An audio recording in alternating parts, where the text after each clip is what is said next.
2 থেকে 3 মিনিটের একটি ছোট গল্প শুনে যাবেন, আশা করি ভালো লাগবে। একটি ছেলে খুবই সাদাসিধা ছিল।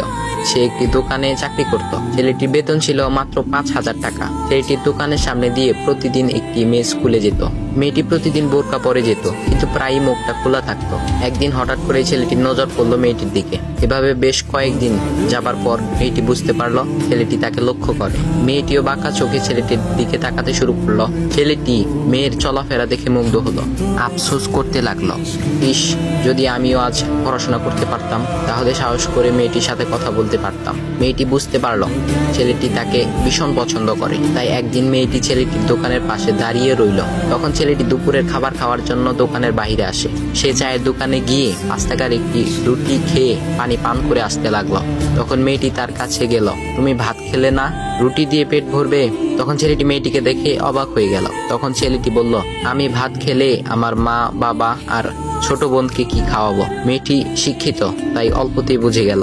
সে হাত ধরে বলতে লাগলো, তাহলে তুমি যে আমাকে পছন্দ করো, আমাকে কি খাওয়াবে? তখন ছেলেটি বলল, আমি তো তোমাকে আপন করে পাওয়ার জন্য দেখি না, কারণ সে যোগ্যতা আমার নেই। তবে এটা সত্যি যে তোমাকে দেখলে আমার খুব ভালো লাগে, তাই দেখি।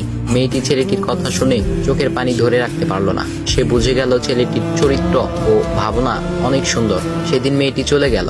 বাসায় গিয়ে রাত্রিবেলা মেয়েটি অসুস্থ হয়ে পড়ল। পরে তাকে ডাক্তারের কাছে নিয়ে আসা হলো। বলা হলো মেয়েটার 2টি কিডনি নষ্ট হয়ে গেছে।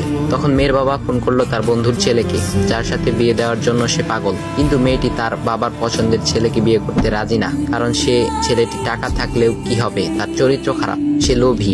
এদিকে মেয়েটির কোনো লোভ ছিল না। যাই হোক, হবু জামাই আসার পর তাকে সব খুলে বলল, তোমার থেকে একটি কিডনি খুলে আমার মেয়েকে দাও। তুমি তো বলছো আমার মেয়েকে তুমি অনেক ভালোবাসো, তাকে পেলে তুমি ভালো হয়ে যাবে, তাহলে আজ পরীক্ষা দাও। তখন ছেলেটি বলল, আমি আপনার রোগা মেয়েকে বিয়ে করতে পারবো না, আমার কি সুস্থ মেয়ের অভাব নাকি? এ বলে সে চলে গেল। বাবা তখন কেঁদে কেঁদে মেয়ের কাছে সব খুলে বলল। মেয়েটি বলল, বাবা তুমি কেঁদো না, একটা পথ এখনো আছে, আমাদের সামনে মোড়ে বড় একটা দোকান আছে না, তুমি সেখানে যাও। সেখানে যে তাইয়ুব নামের একটা ছেলে আছে, তাকে নিয়ে আসো, আমার কথা বলো। তখন মেয়েটির বাবা ছেলেটিকে নিয়ে আসলো।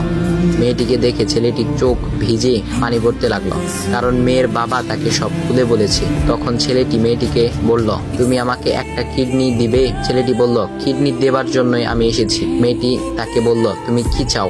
ছেলেটি বলল, তুমি সুস্থ হয়ে আমার দোকানের সামনে দিয়ে যাবে, আর দূর থেকে আমি তাকিয়ে দেখব, এই অনুমতিটুকু চাই।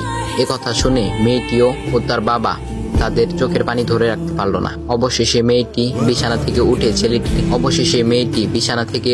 ছেলেটির 2 পা জড়িয়ে ধরে বলল, এই জীবনে তোমার থেকে আমাকে মৃত্যু ছাড়া আর কেউ আলাদা করতে পারবে না। তারপর মেয়েটি বলল, আমার কোনো কিডনি নষ্ট হয়নি, এসব ছিল আমার সাজানো নাটক, আমি যা ভেবেছিলাম তাই হয়েছে। তোমাকে দেখে বুঝেছিলাম তুমি আমার একমাত্র যোগ্য। এখন ভাই, তোমাদের এত সুন্দর একটা গল্প শোনালাম, কিপটামি না করে ভিডিওতে লাইক দাও আর একটা কমেন্ট করো।